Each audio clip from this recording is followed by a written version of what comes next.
All right, guys. This is going to be my second draft analysis of the Miami Dolphins. Before I get started, though, I do want to take a moment to remember Don Shula, who was the coach of the Miami Dolphins for a long time. I was born in 2001, so I wasn't really around for any of his coaching days, and never really knew who he was up until like 2008, 2009. And again, I had just heard his name, so I had no idea really who he was. And I remember we were leaving a game. I think we had played the Tennessee Titans back in 2011. I think we beat them.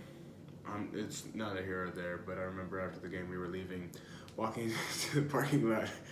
Don Shula is in a go-kart, driving around the stadium, and like people are like running after him and stuff like that, and he's waving at people, shaking people's hands and stuff like that. And I guess that was just the person he was. Very happy person. He lived a long life, and it was definitely something that shocked me. I mean, I wasn't really shocked. He was 90. He lived a long life, and So I just want to take a moment to remember him and the impact that he had on the Miami Dolphins. It's really never been the same since he's left, and So other than that, I'm gonna get right into it. This is 2019. I just did 2020 yesterday. If you guys want to check that out, and then I'm just gonna hop right into it. So 2019, the 13th pick was Christian Wilkins. At the time, I think I just got like this is the draft that we got Josh Rosen.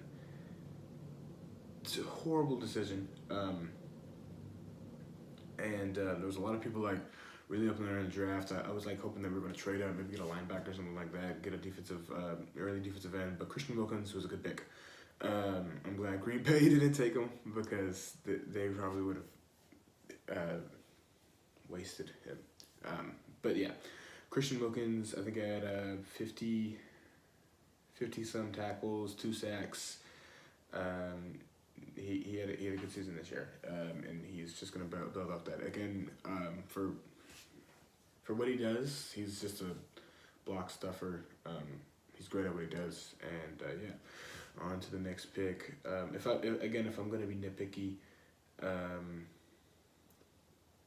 actually I really can't be nitpicky because there was really no one other that like we should have been interested in. Like defensive line was really the only need that we had. Up into the second round, we did not have a second round pick.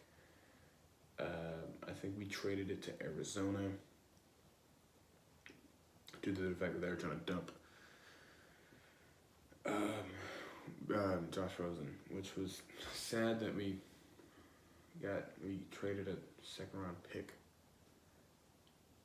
for Josh Rosen. For those of you that don't know, that went horrible for us. And then in the third round, we got the guard out of Miami, Michael Dieter. Again, nothing really to complain about here.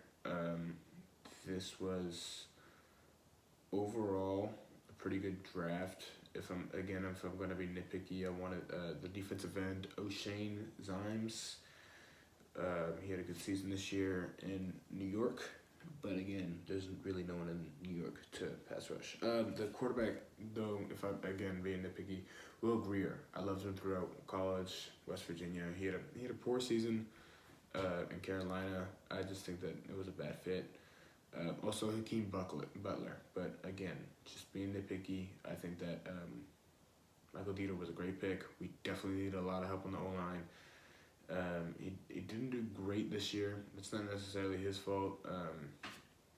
Also, Chauncey Gardner-Johnson, safety.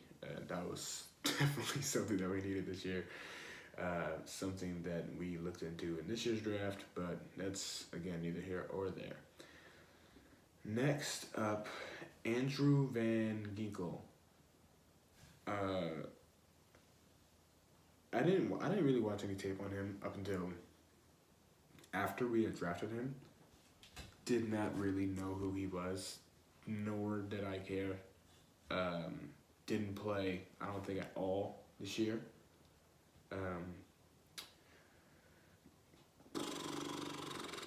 I would have wanted Charles Aminahu.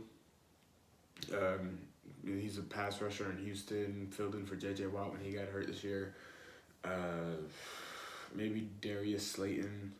He was a really good pickup for the Giants, but other than that, or even Gardner Minshew would have been a better pick than Andrew Van Ginkel, because I don't even necessarily know who that is. I don't expect you guys to know, even if you are like diehard Dolphins fans. I don't think he played a single snap on defense. But again, Jaquan Johnson. Also, he was a Miami product. We were apparently not picking any Miami players this draft. And then Isaiah Prince out of Florida State. Out of Ohio State. I can't complain about this pick at all. This was a good pick. I was expecting him to go way earlier than this in the draft. Really kind of shocked when we got him. I'm not gonna correct this pick at all. This is a good pick for us. I think that Calvin Harmon should have been our 4th round pick. He's a Redskin now. Calvin Harmon was a 3rd round talent to me. He didn't have a great rookie year. He kind of got outshined by the Ohio State product, Terry McLaurin, who was picked.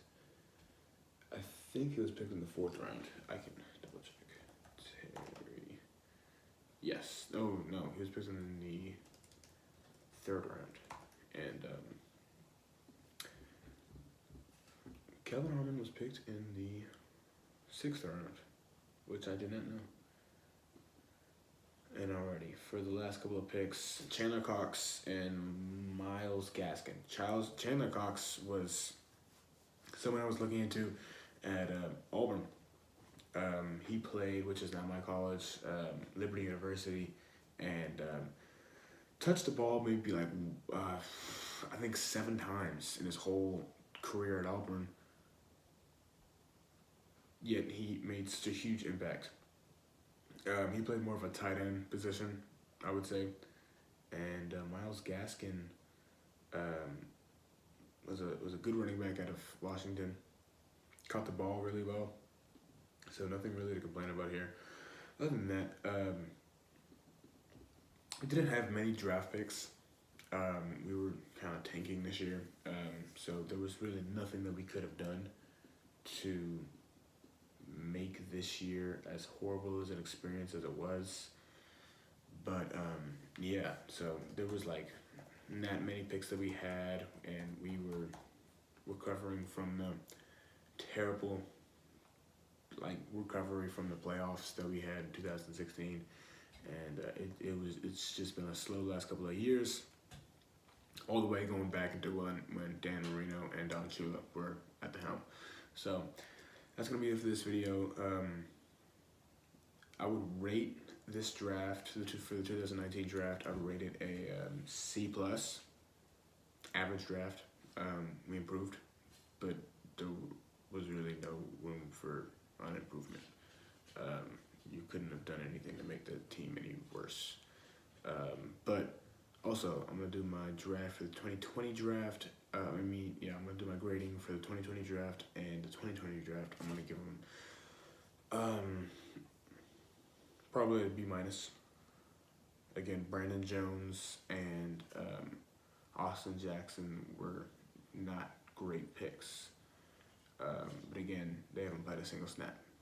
So just based off of what they did in college. But yeah, that's going to wrap it up for me, guys. This was a quick video, and I'm going to get right back at it with a 2018 edition. All right, see you guys.